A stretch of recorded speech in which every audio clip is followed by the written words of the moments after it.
Hey Don, you were out the last couple of games and you came back to a real fast paced, real physical affair. How'd you feel out there? I was just trying to keep it simple early. Being at home for the last 5 days, you get a little bit of rust. So I was just trying to make simple plays and get moving, but it felt good to be back out there. You made some really big plays defensively, helping out your young goalie Victor Bradstrom. Not just you, but the whole team really in general. What do you guys really focus on in your own end? Do you really find a little extra to give for a guy like Bratz who's out there kind of battling for a W? Yeah, absolutely. He's given it his all and, trying to make an impact out here. So we do all we can to try to help him and things we focused on, we're just keeping pucks out of the middle and, having those wingers stay in the slot to try to prevent those easy shots from happening.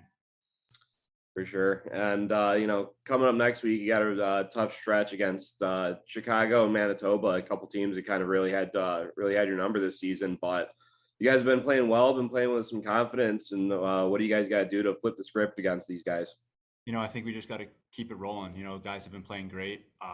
Those teams, they're good teams, and they're going to be good all year. So we got to find a way to play hard against them and give it our best. Thanks, Tom. Hey, Victor. Cleveland really put some heavy pressure on you guys, especially in that third. Threw a lot of shots and really kind of crowded your net quite a bit. How do you stay really focused in on the game when you just got a bunch of bodies in your face like that? Have to keep patience, keep calm, and just rely on the boys, but also rely on yourself. That's the main thing. And yeah, do whatever it takes to see the puck. Yeah. Admittedly didn't really have not the strongest start to the season, but you've really turned it around lately. And tonight, I think you had your best game as a Griffin. Where's your head at? How do you what have you really been focusing on to turn it around and really play some great hockey? Uh, just have fun. I mean, it's been challenging for me to play play so much, like not play constantly. So I mean, just work hard. I mean, work smart, work hard, and be patient. Like I said, and yeah, I think for now it's just having fun, finding myself, just go out there and have fun, and that's what I did today, what I did last game, and yeah, it worked out, and yeah, it's only gonna get better from here. Yeah, and speaking on that, your mate in that there, Calvin Pickard, doesn't really give up the net a whole lot, but off the ice, how does he work with you, and what do you guys talk about to kind of keep you prepared, and when you get the call tonight? Yeah. First of all, Pix is a amazing guy. He helped me a lot, like keep myself positive and all that. But I mean, yeah, that's one thing. But also he competes on practice. That's what I like. He's competitive, and we both are. So we'll see in the future. It would be fun if we compete every day, like for the games at the end. So that's what I'm aiming for. I want to take his spot, and he knows that. I had a chance last month to sit down with Berger, and he talked to me about how much he enjoys having another Swede on the roster, and I kind of want to hear your side of it too.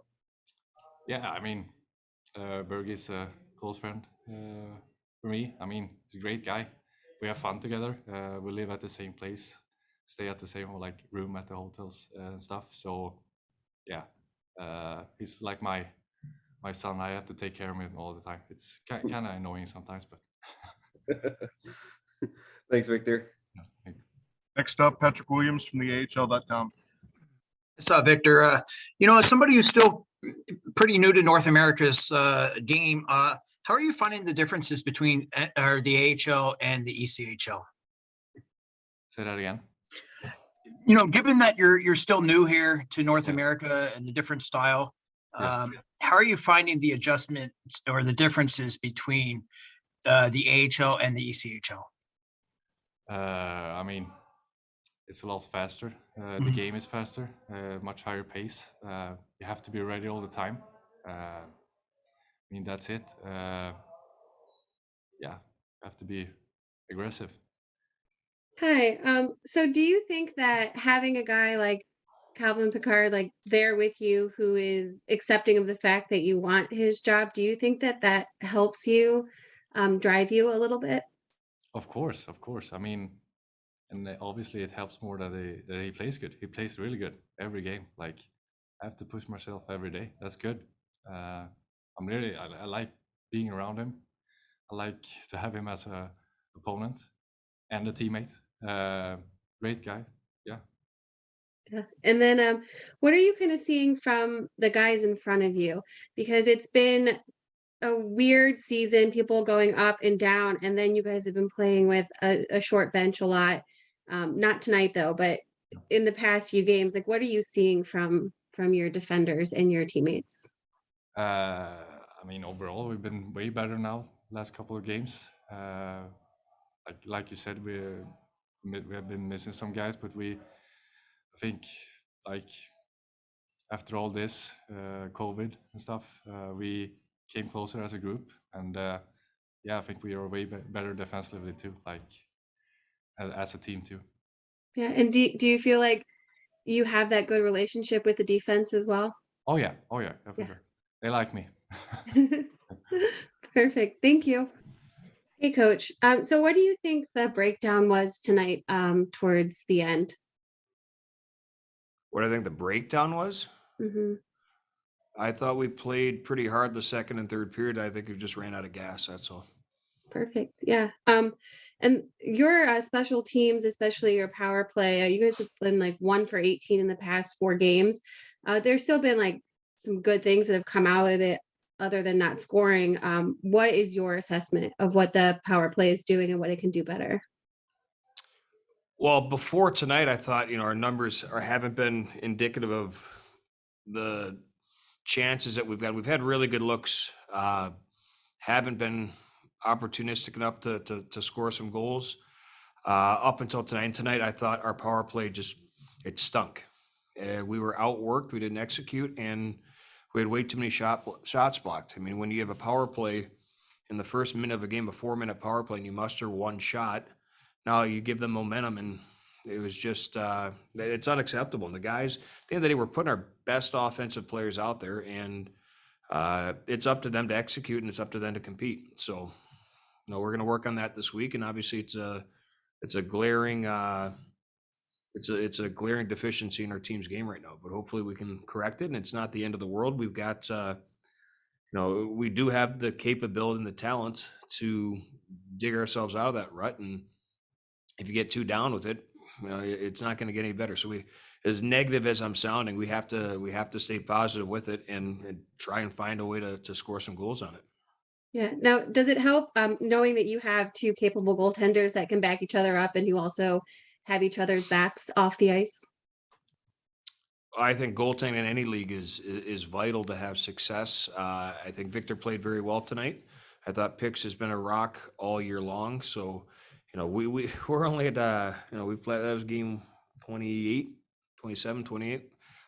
We still have 50 left, so we haven't even got to the grind yet. So we're going to need both those guys to step up, and both those guys to be ready when they're called on. And I've got full belief that they will.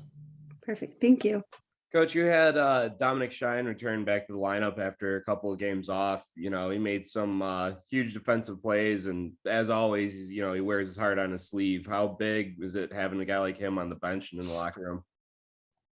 I guess the easiest way to put it is I would climb into a foxhole with Dominic Shine any day of the week. I would go to war with him any day of the week. He's a character guy. I think he epitomizes how we want to play. He can kill penalties. He can be on the power play. He can use up and down the lineup.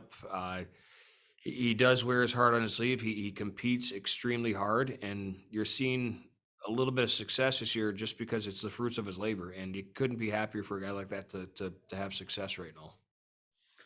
Absolutely. And tonight there's a lot of fast-paced play, so a lot of big hits. Did it really have that feeling on the bench of a playoff game as it did for us observing it? Honestly, I thought it was. I didn't think there was a whole lot going on all game. The first period just kind of like, and some of that, it's in my perception with how our team was playing. We were a little bit sluggish to start.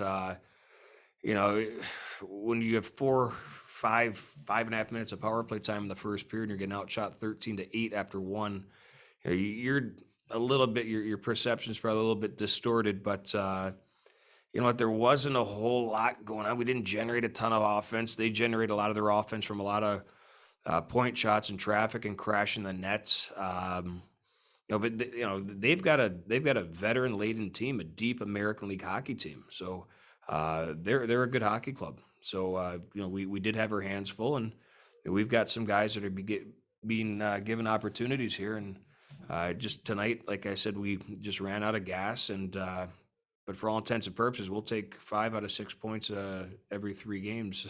For the rest of the year, we'll be okay.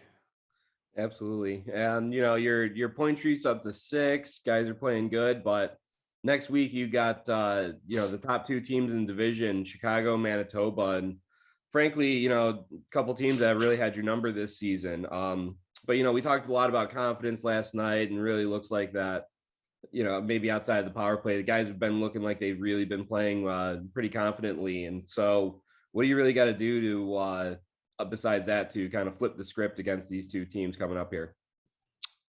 We just have to be ready to play from the get-go. And again, both those teams, they've got a lot of talent, they've got a lot of depth. And I think Chicago lost the other night, 8-0 to Rockford, because they had lost both their goalies. So goaltending is a huge part, like I said, in any level to have success. So, you know, it's the last few weeks have been kind of weird throughout the league when you're playing teams. Some guys have a lot of guys out with call-ups to the taxi squad, with guys that are out with COVID. So it's really been kind of, you come in, you're expecting this lineup that you're playing, or you're expecting your own lineup, and guys are out because of various reasons. So it's been a really weird last few weeks from our point of view, but you know, we'll see what Chicago has. I expect them to have another deep team. You know, the Allstate Arena is a tough place to play in, and we just have to go in there and play up to our capabilities and compete. The biggest thing is, if our group doesn't compete, we're not going to have success. We just can't. We're not the type of group. We're not our makeup of our team. We can't just show up, throw on the jerseys, and go play. We're not talented enough, and that's not a knock on the guys. That's not a slight on the guys. We have to rely on our work ethic and our compete to have success. Thanks, Coach.